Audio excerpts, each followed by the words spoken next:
In today's world, reactions are instant. A comment appears on a screen. A message arrives without warning. A comparison shows up when we are not prepared for it. We are trained, almost unconsciously, to respond quickly, to defend ourselves before listening, to explain before understanding, to prove our value before questioning why we feel threatened at all. Very few people ever stop to ask what those reactions cost, and even fewer people are taught this truth. Sometimes, the most powerful move you can make is not reacting at all. This is not a story about winning arguments or proving dominance. It is a story about losing control and slowly discovering where real strength actually comes from. There was a man named Lucas.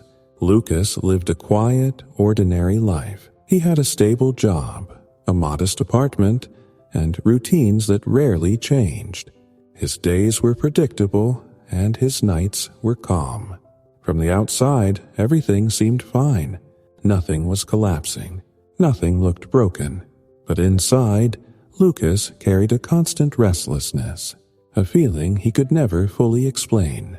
He measured his life against other people's success, their confidence, their recognition, their applause, and every comparison made him feel smaller, as if his own efforts were invisible, as if his progress somehow counted less. One evening, Lucas was scrolling through his phone, not because he was excited, not because he was curious, but because it had become a habit, a way to fill the quiet moments he didn't know how to sit with. Photos of promotions appeared one after another. New cars, trips, perfect smiles captured in perfect moments. Then one post stopped him completely. It was from Daniel, an old colleague. Daniel had just announced another promotion, another step forward, and the comments were filled with admiration and praise. Lucas stared at the screen longer than he wanted to admit. He didn't feel anger. He didn't feel sadness. He felt something sharper, a quiet realization that no one else could see, the feeling of being left behind. That night, Lucas couldn't sleep. His mind replayed old conversations, meetings where he stayed quiet, moments where others spoke louder and were remembered. He remembered times he had something to say, but chose silence, only to watch someone else take the space he left empty. He told himself, "If I don't speak up, people will walk over me." The thought followed him into the next day.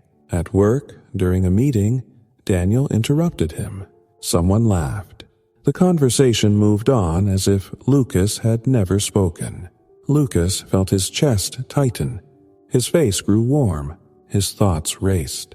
This time, he didn't stay quiet. This time, he reacted. Lucas raised his voice. His words came out fast, emotional, and sharp. Sharper than he intended. Sharper than necessary. The room fell silent. Daniel smiled slightly. The manager frowned. In that moment, Lucas felt a brief sense of relief. He had defended himself. He had finally spoken, but the feeling didn't last. After that day, things began to change, not loudly, not immediately.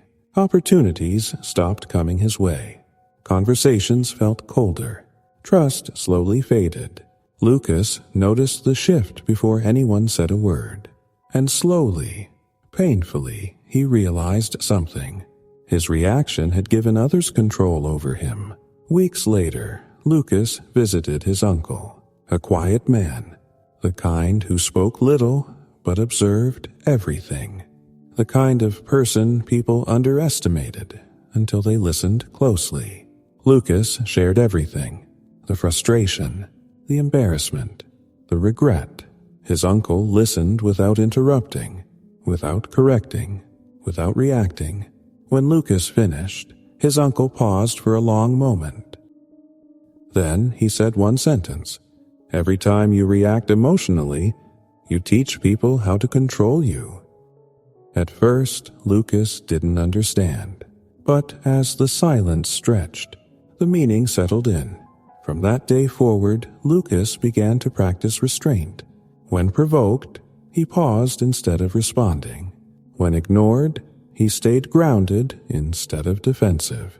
When compared, he reminded himself that his path did not need approval. This was not weak silence.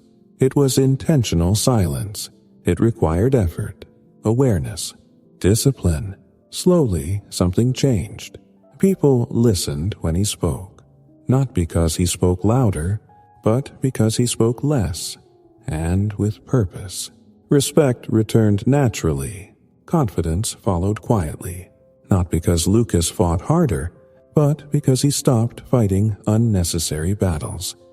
Here is the truth most people never learn. Not reacting is not submission. It is mastery. Silence is not weakness. It is control. The moment you stop reacting emotionally, you take your power back, because the strongest person in the room is not the loudest, not the fastest to respond, not the one who always has something to prove. It is the one who cannot be provoked. If this story made you pause, share it with someone who needs calm today. I'll see you in the next story. Until then, choose control over reaction.